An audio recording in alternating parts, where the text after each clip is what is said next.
menggugat peraturan pemerintah nomor 28 yang di beberapa pasalnya berpotensi untuk melegalkan kontrasepsi bagi remaja dan pelajar.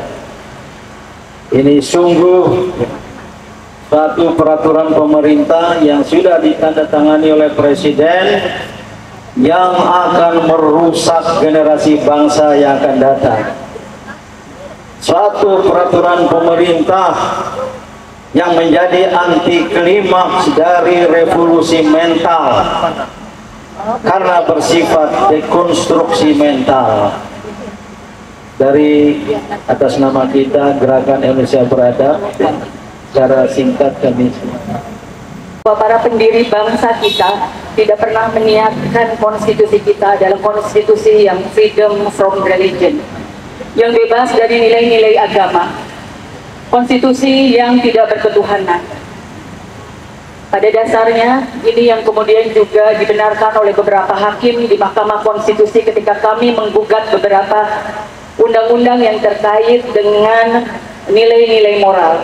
Kita menggugat KUHP yang terkait dengan cabul sesama jenis, pemerkosaan, dan perzinahan. Tetapi kemudian ini ditolak oleh Mahkamah Konstitusi, padahal kemudian seluruh hakim Mahkamah Konstitusi sepakat bahwa konstitusi kita adalah konstitusi yang godly constitution, konstitusi yang berketuhanan, konstitusi yang membawa cahaya-cahaya ketuhanan. Ini disepakati oleh semua hakim Mahkamah Konstitusi. Namun faktanya beberapa turunan dari konstitusi kita, baik dalam undang-undang yang dibentuk selama masa rezim Jokowi ini, itu yang kemudian melahirkan beberapa perundangan yang justru kemudian berpotensi untuk mengafirmasi, menguatkan beberapa perilaku seksual bebas. Undang-undang atau peraturan PP 28 2024 ini hanya satu turunan saja dari banyak undang-undang yang sebenarnya sudah dibentuk sebelumnya. Yang sebagian besar undang-undang itu yang terkait dengan moral justru kemudian tadi mengafirmasi berbagai bentuk perilaku penyimpangan seksual dan kebebasan seksual. Bapak dan Ibu bisa bayangkan dalam satu peraturan pemerintah ini bagaimana kemudian ada satu pasal 103 ayat 4E yang memberikan penyediaan alat kontrasepsi bagi pelajar dan remaja. Walaupun Kemenkes kemudian berargumen ini hanya untuk remaja atau pelajar yang sudah menikah, tetapi ini tidak ada satupun dalam penjelasan pasal-pasal dan ayat ini. Jadi ini patut kita duga bahwa ini adalah pasal karet, walaupun ada, mereka selalu juga berkelit dengan pasal 98 yang mengatakan tentang kesehatan reproduksi terkait dengan norma agama. Tetapi ini tadi hanya sekedar stempel saja, karena berbagai undang-undang yang terkait dengan moral, stempelnya ada memang, azasnya dipakai, tetapi turunannya tidak bunyi semua. Turunan pelaksanaannya, dalam pelaksanaannya, pendampingan, edukasi, dan lain sebagainya, tidak pernah memasukkan azas agama sebagai bagian dari menyelesaikan masalah-masalah moral. Bapak dan Ibu, kita tidak pernah menafikan tentang berbagai kerusakan seks bebas, terus kemudian mereka yang hamil di luar nikah dan lain sebagainya. Tetapi penyelesaiannya bukan dengan kontrasepsi, bukan dengan aborsi.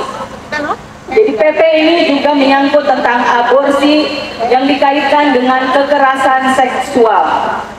Aborsi yang dikaitkan dengan kekerasan seksual, maka di dalamnya berpotensi untuk siapa saja mengajukan dirinya sebagai korban kekerasan seksual.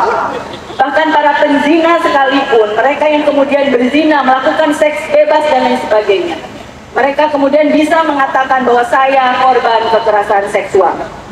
Undang-undang ini benar-benar undang-undang yang membawa misi tentang merubah masyarakat tentang paradigma seksualitas. Ini memang mereka menargetkan ini untuk mengubah paradigma kita, paradigma masyarakat terkait dengan seksualitas.